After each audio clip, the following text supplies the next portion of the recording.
is going to be over nature versus nurture. It is one of the ideas from the discussion posts we were given. Okay. The main ideas, it's rooted from an ongoing debate for forever now about how people develop it, from conception to whenever they're old. Just how people develop, how their brain works, where they get their personality from. Some people believe that it's either nature or nurture, and others believe that it's both. It's not just one thing. You learn from your genes and your environment. Okay, nature's about genetics. They believe you develop from genetics and biological factors, which might be true, but nature is about influences. They believe you inherit things from who and what you're around, your environment, your experiences.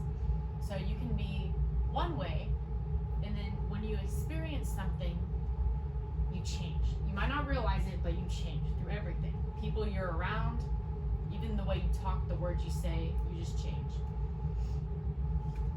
Okay. There are several approaches. Biological approach focuses on genetic, hormonal, and neurochemical explanations of behavior, which means that there is a reason in your brain why you react the way you react and the way you act to everything. Okay, psychoanalysis is innate drives of sex and aggression, which comes from nature, and social upbringing during childhood, which comes from nurture. So you'll have maybe your anger issues will come from your genes, but what you go through in preschool or who you're friends with or what happens then, that comes from nurture because it's your environment. Cognitive physiology is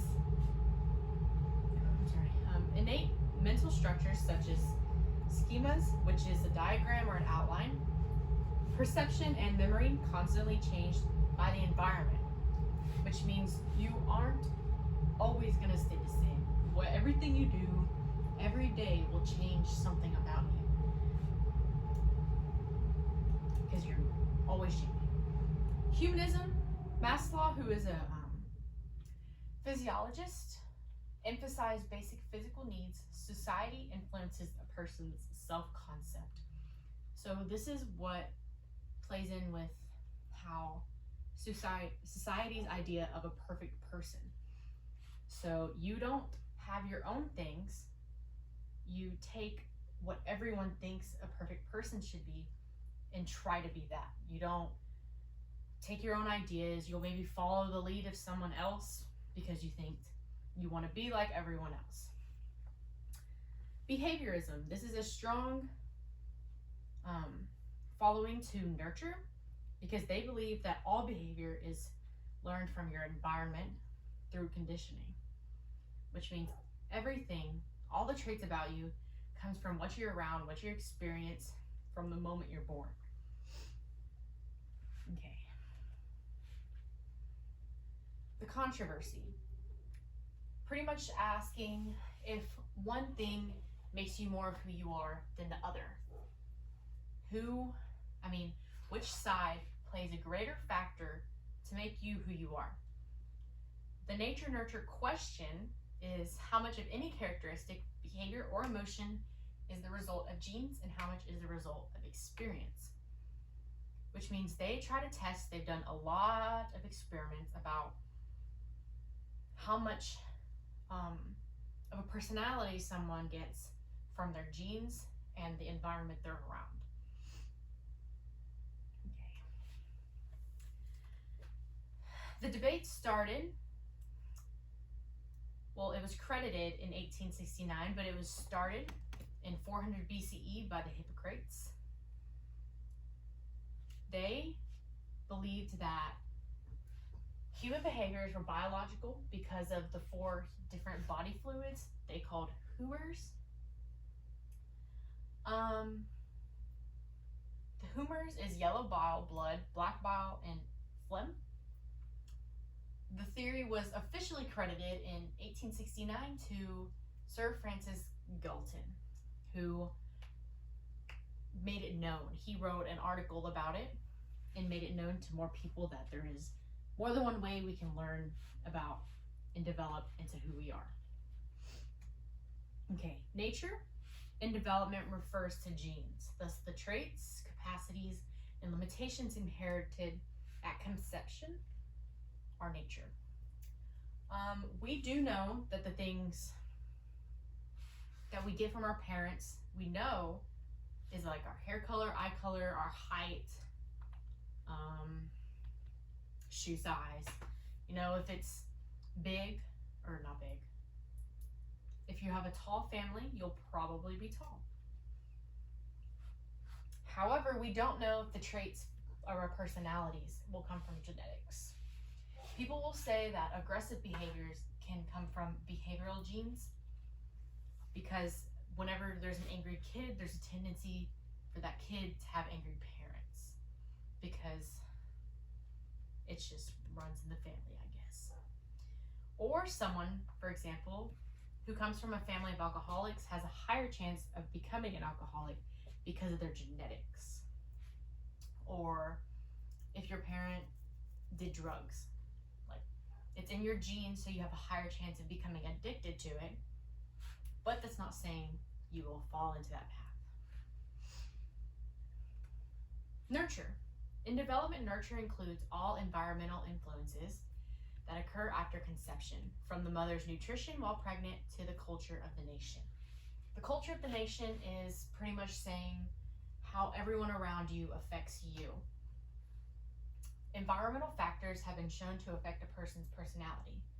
If someone experiences a tragedy or a really good thing, it can change who they are. It'll change how they react to things. It'll just change their mental state. For example, a veteran, they could have been perfectly fine. They could sleep normal before they went to war, but a lot of them come back with PTSD because of their environments. The things they were around is tragic, and seeing the things they saw can change how they act. It can change everything that they had before they went. Okay. There isn't one side. There's a large group of people that believes neither side is completely accurate. They don't think there's one way to develop. You don't get everything. You might get some traits from your parents that'll make you who you are as a kid, but when you start going to school, being around other people, going out in public, hearing what is known as perfect, it'll change who you are. The question is not how much, not which, because both genes and experience affect every characteristic. Nature always affects nurture, and the nurture always affects nature. How does it affect us? Okay, you can inherit disorders, which is a negative effect, from your parents. However, an example of the positive side, if you have diabetes in your genes, because it runs in your family, if you know that you have the chance of getting it and you get a healthier diet, or exercise regularly, it'll lower your chances of developing it, at least on a severe level. Like I said about the veteran, exposure to violence can lead to anxiety or PTSD, and depression and negative behaviors can be developed if surrounded by such things. So if you're a happy kid, but you're around people who are upset all the time or depressed, it can change the personality of the kid.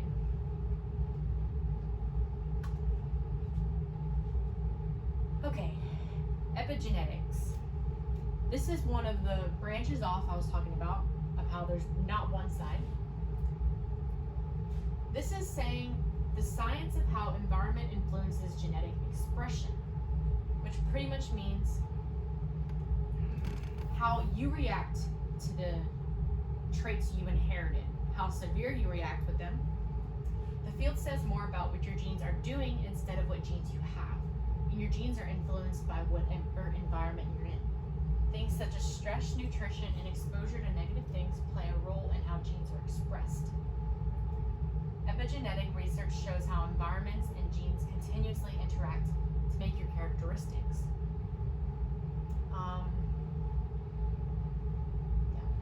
So this is pretty much just saying if you have anger issues known in your family, this is saying how what you do with that gene. So whether you react badly or goodly is on you, and that's something you decide. It's not something that just happens. It's something you develop and you choose to do on your own.